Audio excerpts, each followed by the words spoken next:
E aí, pessoal, beleza? Meus amigos, vamos iniciar os nossos trabalhos de hoje nessa sexta-feira maravilhosa. Meus amigos, sextou, hein? Sextou gostosinho. Rapaz, sexta-feira promete! Sexta-feira promete.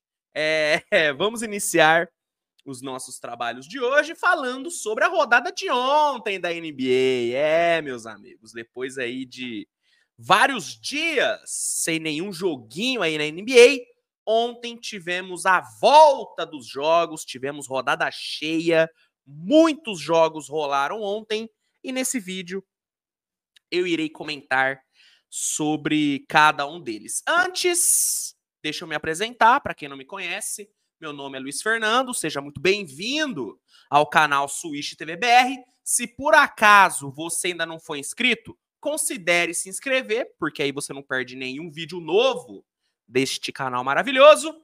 E se puder deixar o like no vídeo, ajuda demais no engajamento, tá bom? E se der, compartilha o vídeo também, pega o link, joga aí nos seus grupinhos no WhatsApp, Facebook, que também ajuda muito no crescimento do projeto. Estamos aí com a meta de bater 60 mil inscritos até o meio do ano, então quem puder dar essa moral, eu serei eternamente grato.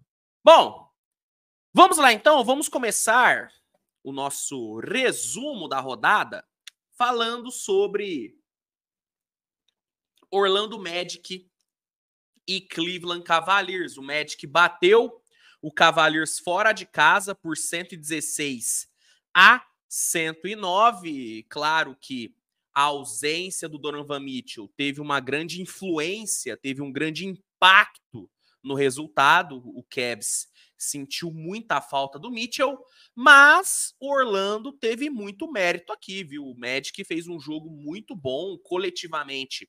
As coisas funcionaram super bem. O Mo Wagner teve um jogo excelente de 22 pontos e 7 rebotes. O Franz Wagner jogou bem, foram 14 pontos para ele. Cole Anthony teve uma ótima entrega, 13 pontos, 6 assistências, inclusive o Cole Anthony meteu-lhe um Eurostep, que foi uma coisa linda, hein?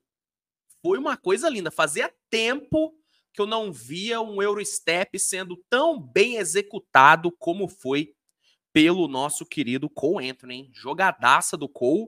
E foi uma baita vitória do Magic, a quarta vitória nos últimos 5 jogos. O Magic segue aí em busca de uma vaga nos playoffs. E ontem deu um passo importante para conseguir essa vaga na pós-temporada, até porque vencer o vice-líder da conferência não é fácil. Então, grande vitória do Magic, 31ª vitória do time na temporada. Já o Cleveland sofreu sua 18ª derrota, mas foi um bom jogo do Cavs também, considerando que o time não teve o seu melhor jogador em quadra. O Cavs fez um bom jogo, mas acabou não sendo suficiente para bater a molecada da Disney. Quem também venceu ontem foi o Indiana Pacers, encarando o Detroit Pistons. O Pacers venceu sem nenhuma dificuldade, 129-115. O Pacers jogou em ritmo de treino e mesmo assim dominou o Pistons. Jogo bem tranquilo. Foi a quarta vitória do Pacers nos últimos 6 jogos, assim como o Magic. O Pacers está aí em busca de uma vaga nos playoffs. Essa foi a 32ª vitória do Pacers na temporada e a 47ª derrota do Detroit Pistons, que, assim, a tendência é ir ladeira abaixo nesse pós-All-Star. Eu acredito que agora o Pistons vai se entregar de vez no tanque e acredito eu que vitórias serão ainda mais raras lá em Detroit. Se eu tivesse que apostar, eu apostaria que o Pistons não chega nem a 5 vitórias nessa reta final de temporada.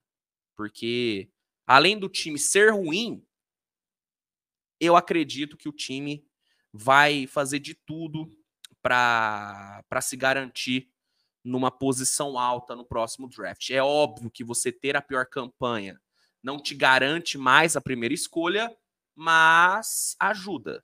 ajuda, te dá uma porcentagem um pouquinho maior ali na loteria, e eu acho que o Pistons vai fazer de tudo para ter a maior porcentagem possível de ter, né, a primeira escolha geral. Então, torcedores do Pistons, se preparem para sofrer ainda mais nessa reta final de temporada.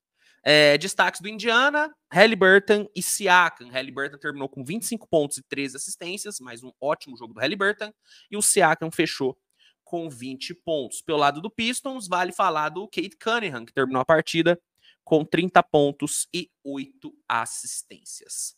Falando agora sobre Knicks e Sixers, velho, esse jogo foi bem bom, apesar das duas equipes terem tido muitos desfalques, né? Filadélfia não teve o Embiid, o Knicks segue sem Randall, segue sem o Odi Anunoby, mas apesar dos desfalques, o jogo foi bem bom, tá?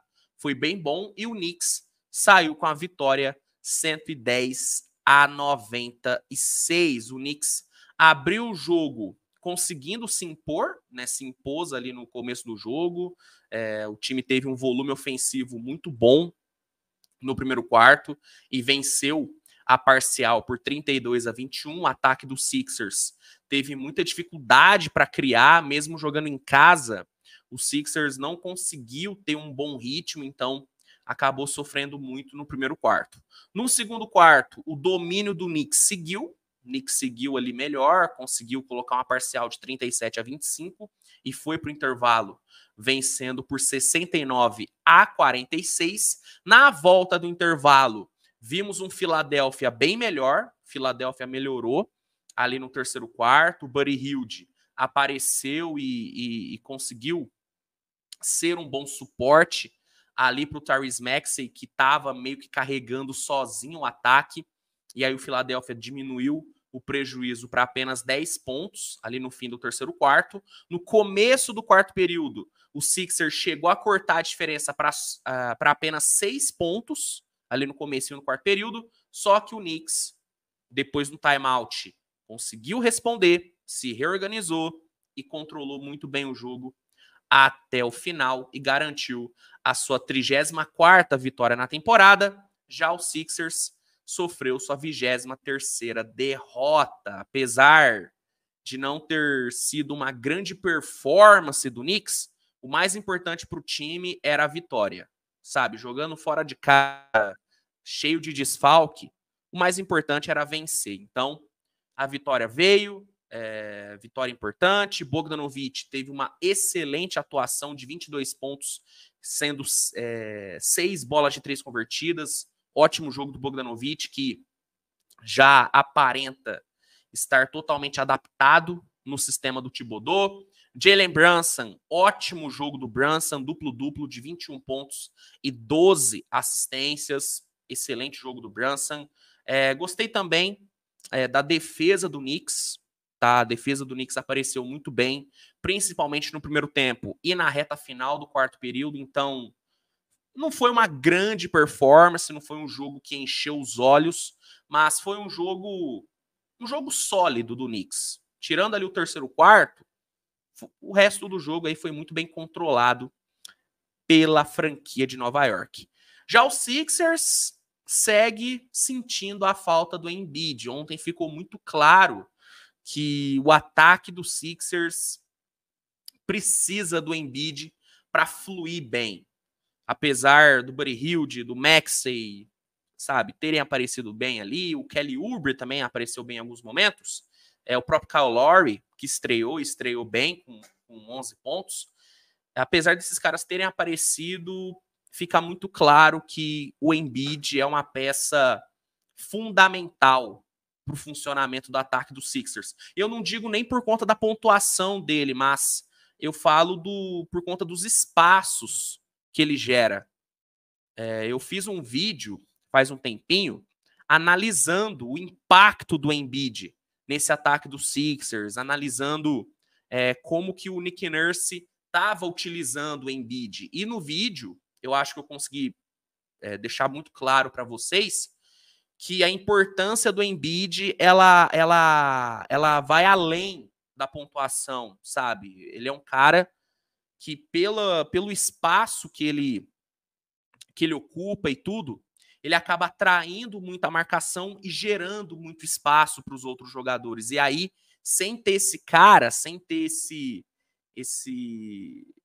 gerador de espaços, esse gerador de oportunidades, acaba que o ataque do Sixers fica muito previsível, acaba que o Maxey não consegue explorar tanto os corredores ali no garrafão, porque esses corredores acabam não se abrindo sem o Embiid. Então, o Philadelphia precisa muito do Embiid, mas infelizmente vai ter que ficar um tempinho ainda sem ele. A expectativa é que a melhor expectativa, né, o melhor cenário possível é o Embiid voltando na segunda semana de março. Então, Philadelphia vai ter que rebolar aí para se manter na zona de playoff. Mas, apesar de ter sofrido, o Sixers ainda teve um Tyrese Maxey explodindo para 35 pontos. Isso mostra que o Maxey é um jogador muito acima da média, porque mesmo sem ter o seu facilitador ali, ele está conseguindo pontuar. Mas é óbvio que com muito mais dificuldades do que ele costuma pontuar quando está ali com o Joel Embiid. Seguindo o vídeo, falar sobre Toronto e Brooklyn Nets. Toronto amassou o Brooklyn Nets em casa por 121-93. Jogo muito tranquilo do Toronto Raptors, sem nenhuma dificuldade. O Brooklyn é um time que, na minha visão, assim, vai derreter. Na verdade, já está derretendo, mas a tendência é que derreta por completo nesse pós-All-Star. Sem treinador, com um elenco desmotivado, eu não consigo acreditar nesse Brooklyn. E o Toronto, velho, quis nem saber, passou o carro, 121-93, 20ª vitória do Toronto na temporada, 34ª derrota do Brooklyn Nets. Vale destacar aqui o Immanuel Quickley, com 24 pontos, 6 rebotes e 6 assistências. Ótimo jogo do Quickley. Gary Trent teve um ótimo jogo de 25 pontos. E o Scottie Barnes terminou com duplo-duplo de 18 pontos e 12 rebotes. Quem venceu bem ontem também foi o Boston Celtics. O Celtics encarou o Chicago Bulls, encarou o Bulls fora de casa e venceu bem por 129-112, né? Um jogo... Sim, foi um jogo extremamente consistente e sólido do Boston Celtics. Não foi uma atuação fantástica, mas foi uma atuação muito segura coletivamente. Tudo funcionou. O segundo tempo do Celtics foi espetacular, né? Um segundo tempo muito dominante.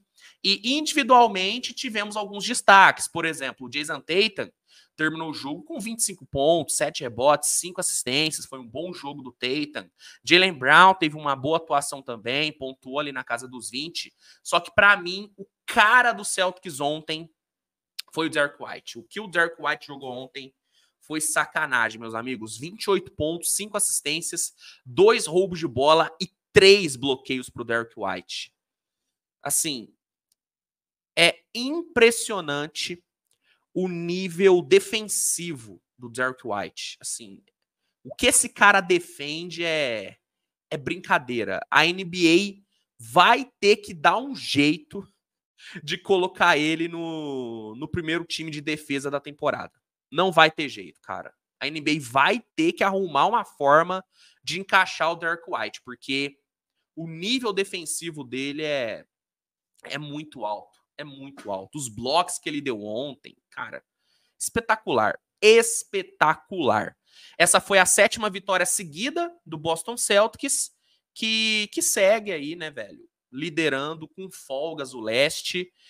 Muito tem sido falado sobre a disputa pela liderança do Oeste, que é uma disputa que será, né, uma disputa muito, muito pegada e tudo. E realmente a briga pela seed 1 do Oeste vai pegar fogo. Agora, no Leste, essa briga não existe. O Celtics vai ser a seed 1 da conferência, o Celtics vai entrar no playoff sendo o líder da conferência, porque, velho, são 44 vitórias. Sim. É uma diferença muito grande E o basquete apresentado pelo Celtics também é muito acima. É muito acima. Eu ainda tenho algumas desconfianças em relação ao Celtics, muito por conta dessa dificuldade que o Celtics tem de vencer jogos grandes com mais frequência. Mas quando as coisas funcionam, meu amigo, quando as coisas dão certo, é muito difícil vencer o Celtics. No mundo ideal, com tudo funcionando bonitinho, é muito difícil bater o Celtics, porque é muita peça, é muita arma, é muito recurso nesse time. E dos dois lados da quadra, ofensivamente, você tem um Tatum absurdo, um Brown muito bom, um Porzingis, um Derrick White, que também entrega no ataque. E na defesa você tem, sim, um Derrick White, que, falando de números defensivos, números de deploy. Então, fora outros caras que também impactam muito na defesa. Então, assim, Drew Holiday, nossa senhora, Al Horford, esse time do Celtics é sacanagem. Celtics agora, inclusive, vai ter uma sequência bem difícil. Encara agora Knicks e Filadélfia, 2 jogos bem importantes. Pelo lado do Bulls, que sofreu sua 30ª derrota, dá para destacar o Vucevic, que conseguiu um duplo-duplo de 22 pontos e 14 rebotes, mas foi um jogo bem abaixo do Bulls. Bulls em nenhum momento chegou, de fato, a ameaçar o Celtics. Né? Vitória bem controlada, vitória bem tranquila do Celtão da Massa. Quem também venceu bem ontem, com muita autoridade, foi o Pelicans. O Pelicans encarou o Houston Rockets e, meu amigo, passou o carro. 127-105 foi o placar. Jogo muito dominante do Pelicans. Controlou o jogo do começo ao fim. E aí tem 2 caras que merecem um destaque especial aqui. O primeiro é o Zion. Zion ontem, de novo, mostrou a sua versão Point Zion, a sua versão Playmaker.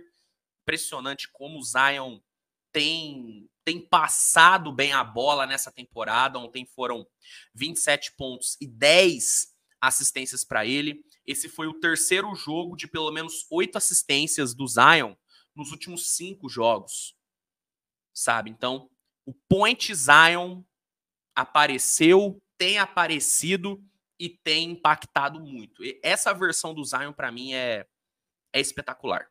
É espetacular. Eu adoro o Point Zion. E ontem, o Houston foi mais uma vítima dele.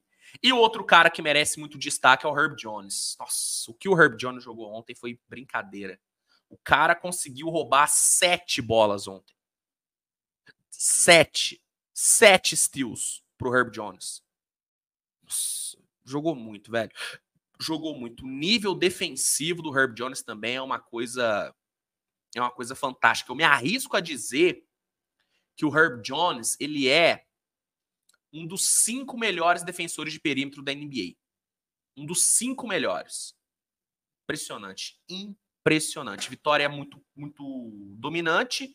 34ª vitória do Pelicans na temporada. 31ª derrota do Houston Rockets. Vamos seguir falando sobre um dos jogos mais aguardados da rodada de ontem, que foi Oklahoma e Clippers. Todo mundo estava de olho nesse jogo, um confronto direto ali no topo do Oeste. E o Oklahoma mostrou que, cara, pode brigar com gente grande, velho. O Thunder ontem venceu bem o Clippers em casa por 129-107 e encostou legal ali no Minnesota na liderança do Oeste. O Thunder agora está a apenas uma vitória de diferença do Minnesota. Vitória importantíssima do Thunder. Vou dar aqui uma resumida no jogo para vocês. O primeiro tempo desse jogo foi maravilhoso.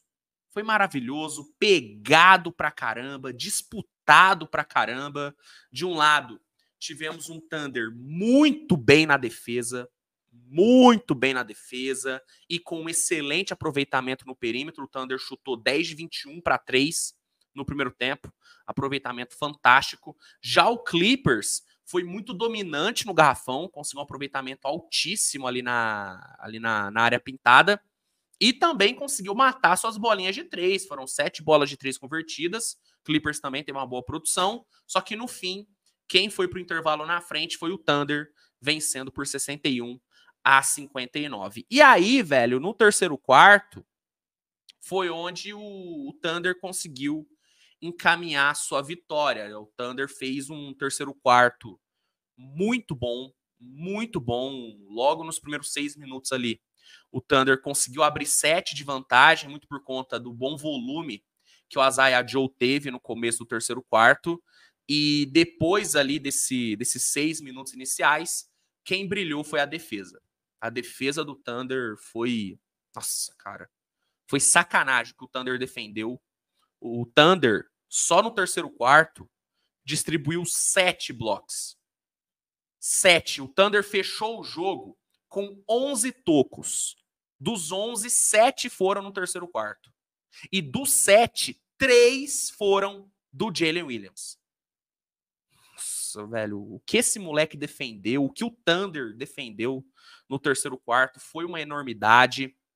O contra-ataque do Thunder castigou o Clippers, o Clippers que foi muito bem no garrafão no primeiro tempo, não conseguiu fazer nada no terceiro quarto, o aproveitamento do Clippers simplesmente despencou, e com uma parcial de 15-8 no final do terceiro quarto, o Thunder conseguiu ir para o quarto período, vencendo por 96-82. Daí, no quarto período, o Thunder aumentou a sua vantagem para 19 nos primeiros minutos, e aí bastou controlar o jogo até o final, né? No fim, o Thunder saiu com a sua 38ª vitória na temporada e o Clippers com a sua 18ª derrota, né? Vitória simplesmente enorme do Thunder contra um grande adversário. O Clippers é um dos melhores times da NBA no momento, um dos times mais quentes da liga, e o Thunder ontem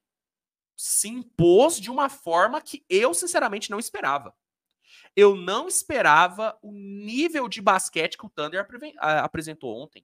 Eu não esperava ver esse nível de basquete ontem. Uma atuação muito dominante. O segundo tempo do Thunder foi dominante pra cacete. No segundo tempo, o Thunder meteu 68 pontos e limitou o Clippers a 25 pontos ou menos nas 2 últimas parciais. E estamos falando de um ataque que, velho, de janeiro pra cá, de dezembro pra cá, é um dos melhores da NBA. E o Thunder limitou muito o ataque do Clippers ontem. Defensivamente, fantástico, 11 tocos distribuídos, a maior marca do time na temporada. No ataque, teve um perímetro muito eficiente, 17 bolas de 3 convertidas, muita energia do começo ao fim, intenso pra caramba, agressivo e inteligente, cara. Uma atuação, assim, é difícil cravar que foi a melhor atuação do Thunder na temporada, mas talvez tenha sido a que mais me impressionou, porque eu não esperava esse nível de domínio do Thunder. Eu não esperava, velho, não esperava, então baita atuação. O Shai, individualmente, foi o grande destaque do time, com 31 pontos e 8 assistências. Só que o Chet jogou pra cacete. 17 pontos, 10 rebotes, 3 blocos pro Chet. Grande atuação. O Jalen Williams, nossa, que joga o Jalen Williams, é brincadeira. 18 pontos, 4 rebotes, 6 assistências e 3 bloqueios. E um cara que eu sei que poucas pessoas vão elogiar, mas eu vou fazer esse serviço aqui, é o Luguendort, hein? O que o Luguendort jogou ontem foi brincadeira, cara. Jogou muito, impactou no ataque, impactou muito na defesa, conseguiu big plays na defesa. Luguendort merece muitos elogios. Já pelo lado do Clippers, vale destacar o Norman Powell, que veio bem do banco, e o Kawhi, que terminou o jogo com 20 pontos. O Zubat também fez um bom jogo, tá? Ali o primeiro tempo do Zubat, principalmente, foi bem bom. Só que ontem à noite foi do Thunder. Não teve jeito. O gigantesco fez Mais uma vítima. Tem que respeitar o gigantesco. Vamos seguir falando sobre Denver e Wizards. O Denver que precisava voltar a vencer, né? O Denver, antes da pausa para o All-Star, havia perdido 2 jogos seguidos para Bucks e Sacramento. Ontem o Denver conseguiu voltar a vencer e venceu bem o Wizards por 130-110. Uma vitória inquestionável do Denver, jogo muito forte, muito dominante. Até porque, né, velho, o Wizards, todo respeito, nem parece um time profissional. Ontem foi constrangedor assistir o Wizards jogar. Constrangedor. E sabe o que é mais constrangedor ainda? É ver o Jordan Poole sendo reserva desse time. Surreal, cara. É surreal o rumo que a carreira do Jordan Poole tá tomando. E não é que ele ter sido colocado no banco foi injusto. Não. Ele tá jogando muito mal. Muito mal. Ele mereceu ir pro banco. Então, constrangedor, velho. Constrangedor Jordan Poole e muito constrangedor o Washington Wizards. É um time patético, assim, todo respeito. Time patético. E o Denver venceu sem nenhuma dificuldade. Chegou a 37 vitórias na temporada. E o Wizards amargou a sua 46ª derrota. O Wizards é outro time também que deve largar a mão da temporada. E eu duvido que esse time consiga 5 vitórias nesse pós-All-Star. Eu duvido. Duvido. O Wizards vai ladeira abaixo agora. Ladeira abaixo. E aí, nós precisamos destacar, precisamos enaltecer mais uma noite histórica do Nikola Jokic. Ontem o Jokic terminou o jogo com mais um triple-double, 21 pontos, 19 rebotes e 15 assistências, só que esse foi um triple-double especial, porque com esse triple-double, o Nikola Jokic se tornou apenas o 3º jogador na história da NBA a conseguir anotar um triple-double contra todos os times da NBA que enfrentou. Obviamente, tirando o Denver, que ele não jogou contra o Denver, né? Mas se jogasse, ele também teria metido um triple-double, assim. Impressionante o Nikola Jokic, né, gente? Impressionante que esse cara joga, impressionante o impacto que esse cara tem. E de quebra, ele ainda ultrapassou o Will Chamberlain e se tornou o jogador com mais triple-doubles com 100% de aproveitamento no field goal na história da NBA. Se eu não me engano, esse foi o 4º triple-double do Jokic com 100% de aproveitamento nos arremessos. Falar o quê? O cara é um gênio, o cara é um monstro, o cara é muito fora da curva e... Putz, velho. Sacanagem, Nikola Jokic. É sacanagem. Que homem! Que homem é Nikola Jokic. Vamos lá. Os últimos jogos da rodada.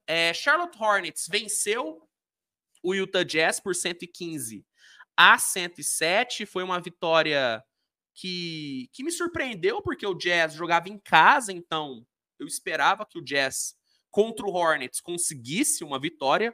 Não conseguiu, o Hornets foi superior. E aí, vale destacar o nosso querido Grant Williams, viu?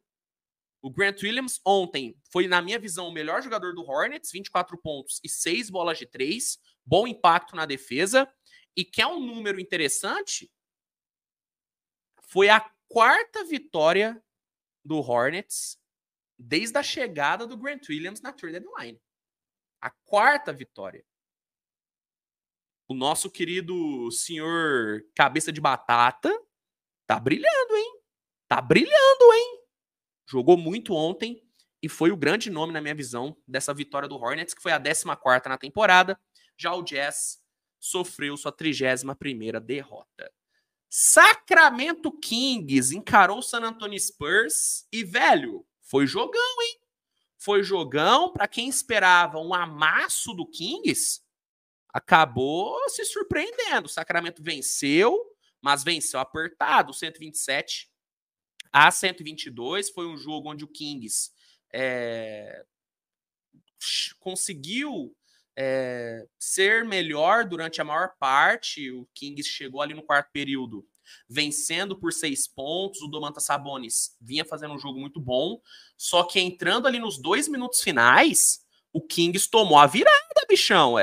Tomou a virada, o Spurs conseguiu assumir a liderança do jogo ali, graças a uma baita de uma end-one do Wembanyama, e a reta final do jogo foi tensa, só que aí o Kings conseguiu abrir 3 pontos ali entrando no minuto final, depois de uma baita de uma ponte aérea que o De'Aaron Fox conectou com o Keegan Murray. E aí o De'Aaron Fox, que na minha visão é o jogador mais clutch da NBA hoje, tá? E aí tudo bem você discordar, mas é a minha visão. O De'Aaron Fox voltou a decidir, só que dessa vez ele decidiu na defesa. Para mim, a jogada que matou o jogo foi o bloco que ele deu ali no Devin Vassell numa das últimas posses ali, que para mim ali sacramentou a vitória do Sacramento Kings. Olha só, olha que trocadilho bobinho.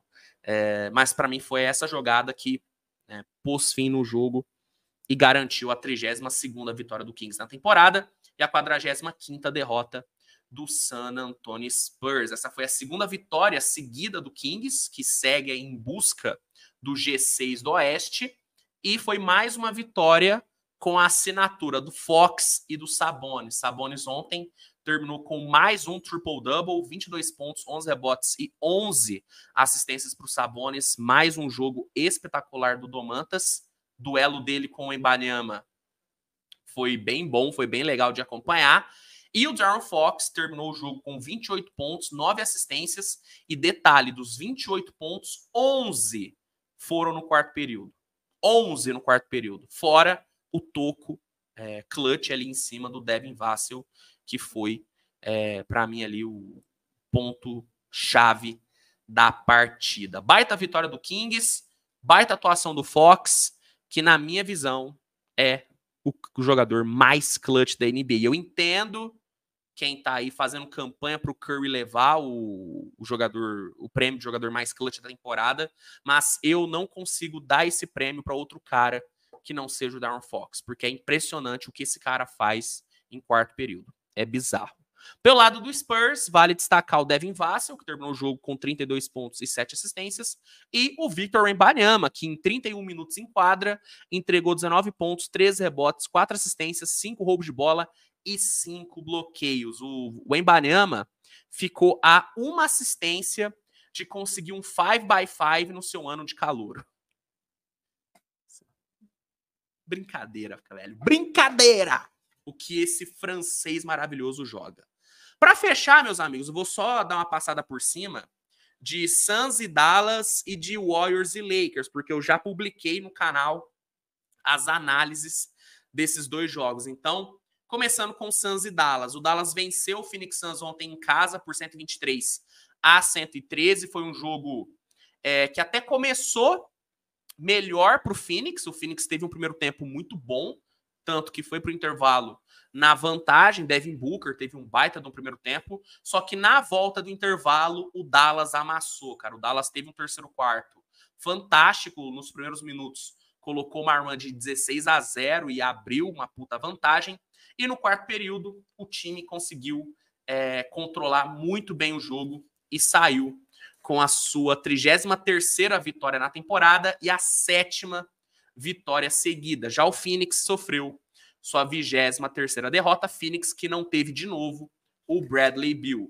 Destaques da vitória do Dallas: Luka e Kyrie. Os dois combinaram para 70 pontos. 70 pontos, foram 41 do Luka e 29 do Kyrie. Os dois ontem jogaram uma barbaridade. Pelo lado do Phoenix, vale destacar o Devin Booker com 35 pontos e 8 assistências. E sobre o Warriors e Lakers, o Warriors jogou em casa ontem e, se aproveitando do mando de quadra e também da cacetada de desfalques do Lakers, o Warriors venceu por 128-110. O Warriors teve também os seus desfalques, Gary Payton não jogou, Chris Paul não jogou, só que o Lakers, brincadeira, o Lakers não teve o LeBron, só aí é meio time, né? Não teve o LeBron, não teve Cam Reddish, não teve Vanderbilt e não teve Christian Wood e, de novo, não teve o Gabe Vincent, que beleza, não dá nem para considerar um desfalque, mas os outros, velho, desfalques importantes, e aí acabou que esses desfalques fizeram muita diferença. Não quero aqui tirar mérito do Warriors, porque a atuação do Warriors foi muito forte, só que é inegável que, tendo pelo menos metade desses caras em quadra, e um deles sendo o LeBron, o jogo teria sido diferente. Teria sido diferente, mas o Si não entra em quadra. O que entrou em quadra ontem foi o time do Warriors, que jogou bem pra caramba. O Curry teve mais uma atuação brilhante, 32 pontos e 8 assistências. Andrew Wiggins ontem jogou muito bem, foram 20 pontos para ele. O Jackson Davis teve um jogo muito bom, de 17 pontos, com 80% de field goal. Então, atuação muito forte do Warriors. Ponto negativo vai para o Klay Thompson, que vindo do banco não teve o mesmo desempenho que teve contra o Utah Jazz ontem. 1 de 9 no field goal, jogo bem fraco do Klay, mas o restante do time performou. Já pelo Lakers, o único destaque positivo é Anthony Davis. Terminou com duplo-duplo, 27 pontos e 15 rebotes, só que o resto do time não conseguiu fazer muita coisa. Essa foi a 28ª vitória do Warriors na temporada, a 9ª vitória nos últimos 11 jogos. O Warriors vive um momento muito bom, já o Lakers sofreu sua 27ª derrota. Se por acaso você quiser uma análise mais aprofundada desses dois jogos, tem vídeo no canal, então dá uma olhadinha nos vídeos que saíram na madrugada. É isso, gente. É isso. Esses foram os jogos de ontem. Rodada longa, consequentemente vídeo longo. Então eu espero que você tenha curtido, espero que você tenha chegado até aqui. E se chegou, por favor, deixa o like, né? Se você ficou aqui quase 40 minutos me ouvindo, não é possível que você não vai deixar o like. Então, deixa o like, se inscreve, compartilha o vídeo com seus amigos, que é muito importante. No primeiro comentário fixado, eu vou deixar um link que vai te oferecer o NBA League Pass com desconto e com um período de 7 dias grátis para testar a plataforma. O League Pass é o melhor lugar para quem quer assistir os jogos da NBA. Então, se você não quiser perder nada, fica a recomendação, usa o link, se cadastre, tenha todos esses benefícios e de quebra ainda ajuda o canal. Então, fica aí a dica. E é isso, gente. Nos vemos mais tarde com mais conteúdo. Grande abraço e tchau, tchau.